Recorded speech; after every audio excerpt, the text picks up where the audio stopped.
This part of the journey takes me to explore the natural wonders around Tabuk, and then all the way to the Gulf of Akaba. Good morning, it's day 6, it's a beautiful day and we're about to leave Tabuk and to set off on a trip into the desert. I'm starting this 2-day off-road adventure by following the car of my guide Farhan, out of the city, heading southwards. On my way I met Mohammed. Hello, local. Yeah. Very nice guy. He's taking the camels to the market. The first stop of the day is going to be at a canyon called Al-sheikh, name which literally means the crack. The drive takes us through some really beautiful desert landscapes.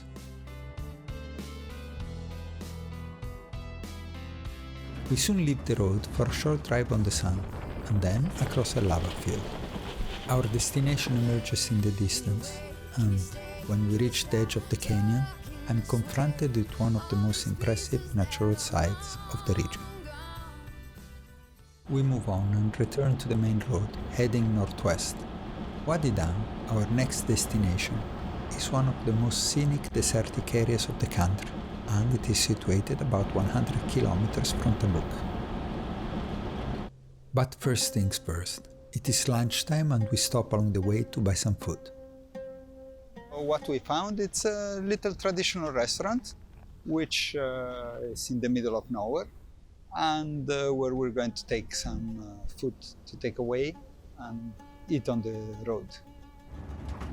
I follow Farhan towards the mountains, looking for a suitable place to have lunch. So we're stopping in an amazing place to have lunch. Behind they're setting up the food. And then we set off for the afternoon drive. The first thing to do before venturing on a drive over soft sand is to reduce the pressure of the tires. This increases their footprint and therefore the grip. Today we shall go down from 35 to about 16 psi. As soon as we start off, we run into the skeleton of a camel, stark reminder of the real danger facing anyone venturing in these extreme and isolated landscapes. Driving on the sand requires lots of practice, and it is best done on 4-wheel high drive range. It is all a matter of gentle pressure on the accelerator and a limited recourse to the brakes. Finally, in order to maintain grip and avoid the tires digging in, the car is to be swayed gently from side to side as it moves forward. The red rocks and sands of this desert bring to mind the scenes of the film Lawrence of Arabia. In fact, it was not shot far away, as we are just a few kilometers south of the border with Jordan and the more famous Wadi Dham. As sunset approaches, we look for a suitable campsite, sheltered from the dominant winds. We have now arrived at the campsite. I shall now get organized. I quickly set up my tent, while Farhan lights a fire and opens his carpet. The fire will provide the charcoal for the shisha, the water pipe, while the carpet will serve as his bed.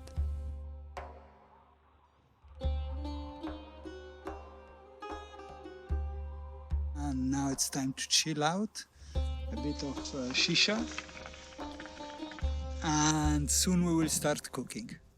As darkness falls, I prepare some pasta with tomatoes and ricotta cheese, while Farhan overlooks curiously.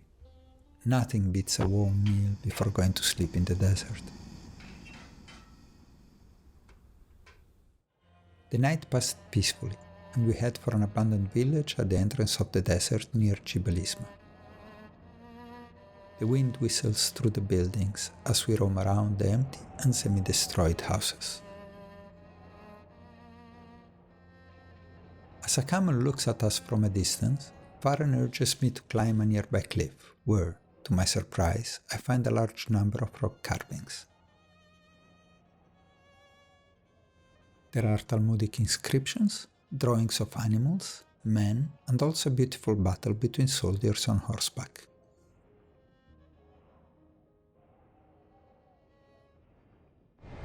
We set off, leaving the village behind us, and we head towards the cliffs with the intention of exploring the desert canyons.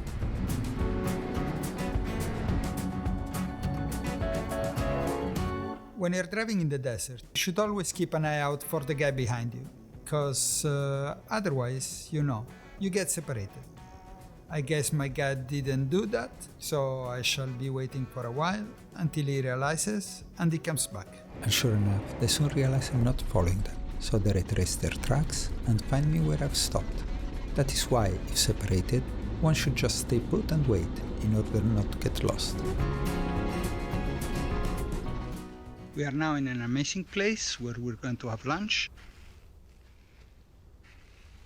I inspect the rocks for inscriptions, and to my amusement, I find rock art drawn with charcoal by some talented modern explorers. In the meantime, Farhan and his brother roast a delicious chicken on an open fire. After lunch, we set off again to explore the canyons.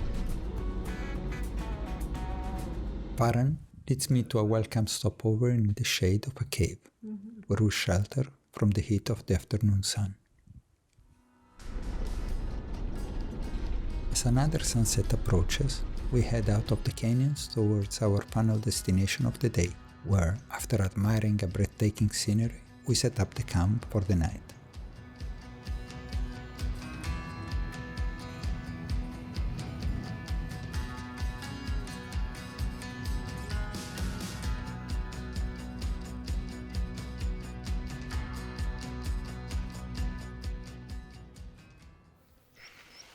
Good morning. This is day 8. Last night I was so tired that I couldn't even do a recording, but this morning here we are. This is where we camped. I cooked some pasta, and today we're going to go to Al-Bad to see some Naba Tents tombs, and then from there we are going to see some beautiful natural places, and we'll move on to find a place where to spend the night. The journey to Al-Bad is brief and uneventful, apart from running into a herd of goats.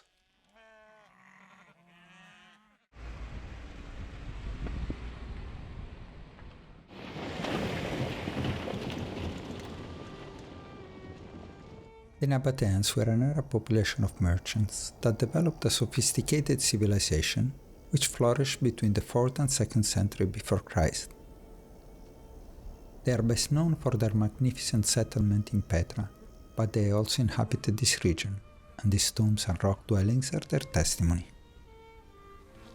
The facades of the tombs exhibit the exquisite decoration characteristic of Naba Tent architecture, and I recall seeing some identical tombs in my visit to Petra. The interiors are ample and host a number of smaller chambers. Despite the heat and the flies, it is a real privilege to have this location all to myself.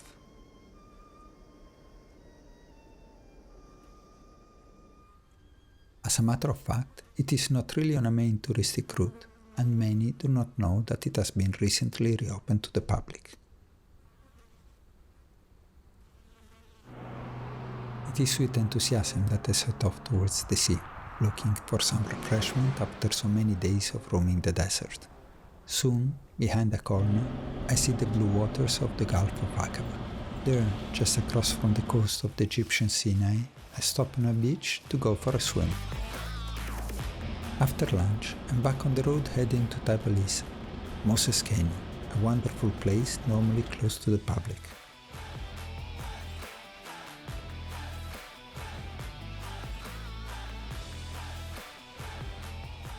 These are the bicycles, and that's the entrance.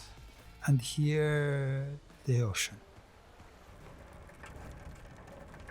A flock of birds races in front of my bicycle as I enter the canyon.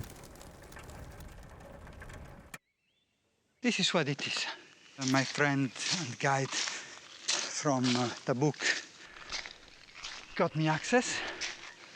They lent me a bicycle, and I cycled all the way here. It's hard going in this soft and wet gravel.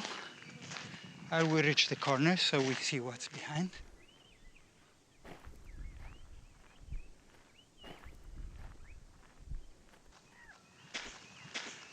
can hear the birds tweeting. I will show you the bicycle I was given. And I will ride it all the way back now.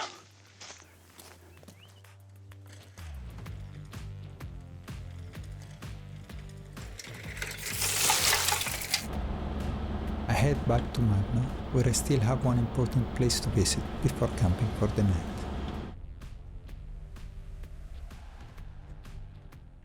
Now we're at Moses Spring, and these are my friends. I'll introduce them. Mohammed and Harbi. Yeah. Harbi, from Kuwait and from Saudi. This is where, according to the legend, Moses struck the ground with his walking stick, generating 12 springs. 3 outlets from the rocks itself. Over there are 3 places the water comes from the rocks itself. So when I counted, it was only 7. The local says that in the winter time, when the rain comes, there's the springs and the water comes more, and the hidden springs come out. Yeah, Okay. You will count it. Is it 12? I'm not a local. So Ain Musa Nabi Sallallahu Alaihi Wasallam. Nice to meet you. Oggi dormiamo vicino al mare. Mi spiace. I've set my camp by the sea, and I'm so tired that I even forget to speak in English. Well, time to make some tea with dates and look at the sunset. After dark, my friends Harvey and Mohammed join me to smoke and chat by the fire. Good morning. I think it's day 8 or something like that. I'm starting to lose count. I'm on the beach by Magna, had a wonderful night, and coffee is brewing, almost ready. It's now 11 o'clock. The sun is shining, it's nice and warm, I had a swim. I packed my car, get everything ready, and now I shall move on. The plan is to do a bit of shopping and then go to see the Catalina airplane on the beach. The journey is brief, and soon I reach the beach of Ras Al-sheikh Hameed at the top of the Gulf of Akaba.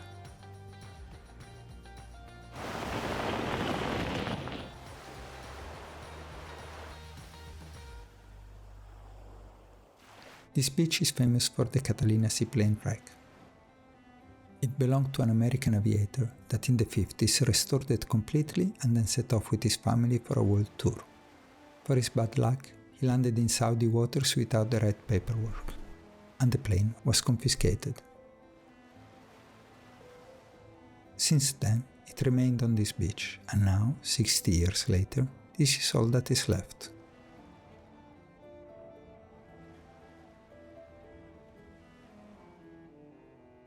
Somehow the tail has made its way on this other side of the beach. Maybe it was torn off by the waves of a storm. So next time you're flying around the world, make sure you have the right permits before landing somewhere.